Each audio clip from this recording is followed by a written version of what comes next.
اللہ قادرن بھی جملہ اسمیہ ہے اور والانسانو ضعیفن بھی جملہ اسمیہ ہے.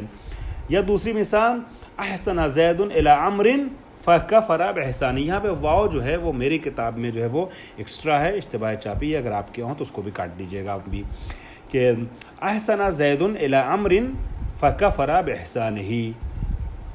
یہاں پر عطف کے لیے فے آیا ہے, ٹھیک ہے, فا واو کی ضرورت نہیں ہے. زید نے اچھا کیا عمر کے ساتھ اور عمر نے اس کے احسان کے بدلے میں کیا کیا, برا کیا, کفران احسان کیا, کفران نعمت کیا, برا کیا.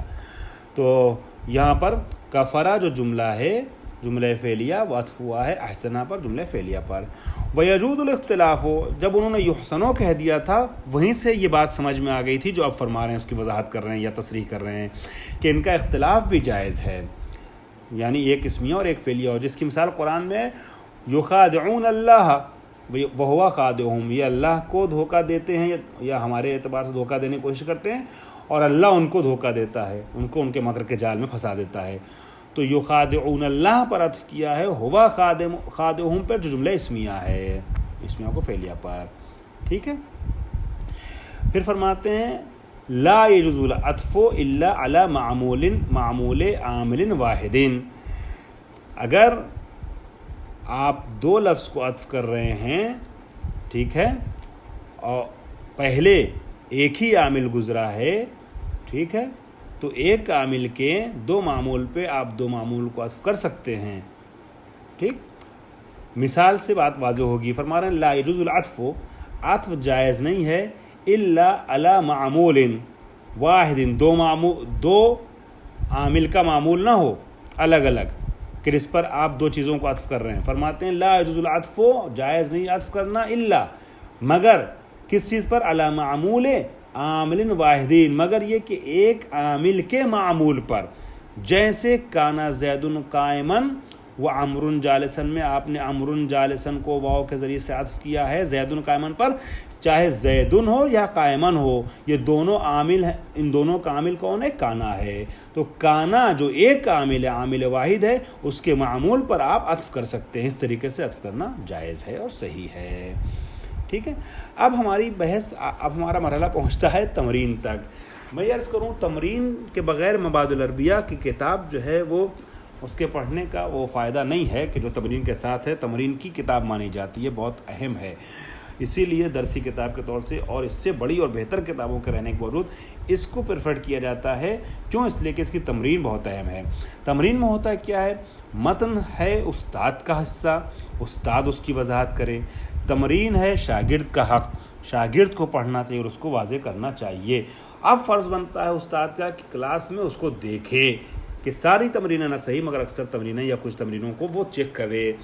کبھی کسی کی کاپی, کبھی کسی کاپی, کبھی کسی سے کہے پڑھیے, کبھی کسی سے پڑھیے. اب ہم جس طریقے سے کلپ یا ویڈیو آڈیو یا کیسٹ کے ذریعے سے گفتگو کر رہے ہیں تو آپ ہمارے سامنے نہیں ہیں کہ میں آپ کی تمرین چیک کر سکوں, مگر آپ کو اور میں ایز اے استاد جو ہے وہ پوری تمرینیں حل بھی نہیں کرا سکتا ہوں, ٹھیک ہے. آپ کا فرض یہ ہے کہ آپ ساری تمرینات حل کریں. اگر پاسبل ہو تو آپ جس وسیلے سے ہماری گفتگو آپ تک پہنچے اس وسیلے سے اپنی تمرینات مجھ تک پہنچائیے تاکہ میں چیک کر کے رپلائی کروں, اور آپ کے لیے راہ ہموار کرنے کے لیے ضرور نمونے کے طور پہ میں کچھ تمرینیں حل کرتا چلوں گا. جیسے آج کے درس کی 2-3 تمرینیں حل کر رہا ہوں. مثال کے طور پہ پہلی تمرین آپ دیکھ لیے, تو پھر باقی 5 تمرینیں بدل بخش اول جو تمرین کا اس کی آسان ہو جائیں گی آپ کے لیے. فرماتے ہیں تمرین نمبر 130 میں فی ای موضع یمتنع البدل ویتعین عطف البیان وفی ای موضع یصح الوجہان. یہ جو موارد نیچے دیے گئے ہیں 6 موارد, ان میں سے کون سی جگہ وہ ہے کہ جہاں پر بدل ممتنع ہے اور صرف عطف بیان کہہ سکتے ہیں آپ, اور کون سی جگہ وہ ہے کہ جہاں پر دونوں وجہ سے یہ بدل بھی کہہ سکتے ہیں اور عطف بیان بھی. ہم پہلے پڑھ چکے ہیں کہ جہاں پر تابع کو حذف کیا جانا صحیح ہو یا تابع کو مطبوع کی جگہ پر قرار دیا جانا صحیح ہو, وہاں پر بدل اور عطف بیان دونوں جائز ہوتا ہے. اس قانون کے تحت آپ دیکھیے گا یا زیدو زید الیعملات, یہ زیدو جو ہے نا یہ تابع ہے، زیدہ جو ہے زید الیاملات یہ تابع ہے زیدو کا. اعراب ظاہری اعتبار سے الگ ہے، زیدہ ہے دوسرے والے پر، لیکن اس کی وجہ یہ ہے کہ یا حرف ندا ہے جو ادو کا قائم مقام ہے، اور اس وجہ سے محلی اعراب جو زید کا ہے پہلے والے زید کا وہ نصب ہے، اس لیے زید الیاملات کہا گیا ہے، ورنہ ہے وہ تابع زیدو کا ہی. ٹھیک ہے، تو اعراب میں گویا اس نے مخالفت نہیں کی ہے، جو اصول ہے اس کا اس کو اس نے قانون کو فالو کیا گیا ہے یہاں اس مثال میں. اب سوال یہ ہے کہ زید الیاملات کیا اس کو ہم تابع صرف وقت بیان کہہ سکتے ہیں یا دونوں کہہ سکتے ہیں؟ نہیں، دونوں کہہ سکتے ہیں، اس لیے کہ اگر آپ زید الیاملات کو ہٹا دیجئے، زیدوں کو ہٹا دیے تو یا زید الیاملات بھی کہہ سکتے ہیں، اور اگر آپ حذف کر دیجئے زید الیاملات کو تب بھی یا زیدو صحیح ہے. تو وہ جو پچھلی وجہ بتائی گئی تھی اور قانون بتایا گیا تھا اس کے تحت دونوں کہنا صحیح ہے.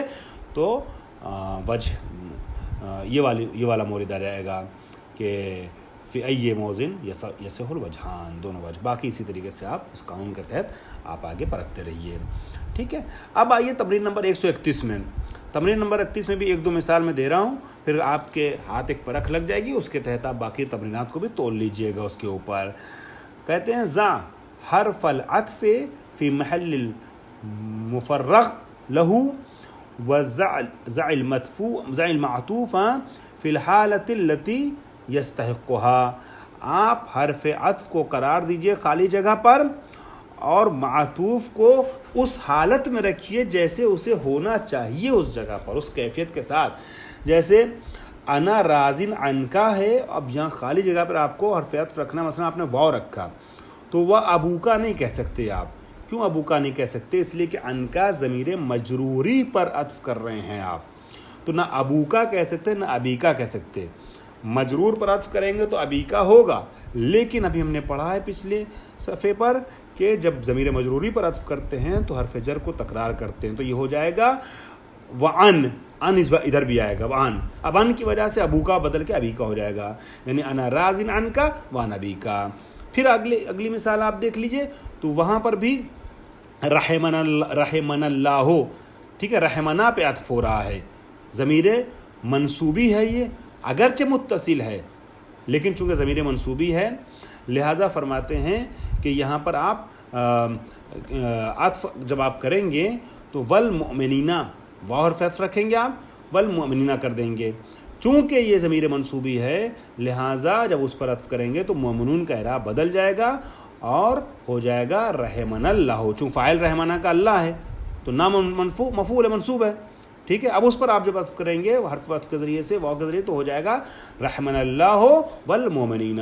اسی طریقے سے باقی چیزیں بھی آپ حرف عطف کی مناسبت سے رکھتے چلے جائیے، اور اس کے بعد پھر آپ لوگ جو ہے وہ جہاں تبدیلی کرنا ہو معطوف میں، اس میں تبدیلی اپنی طرف سے واقع کیجئے. میں دعا کرتا ہوں کہ آپ لوگ انشاءاللہ کامیاب رہیں گے اور تمرینیں آپ کے لیے انشاءاللہ یہ آسان ہوں گی. والحمدللہ رب العالمین.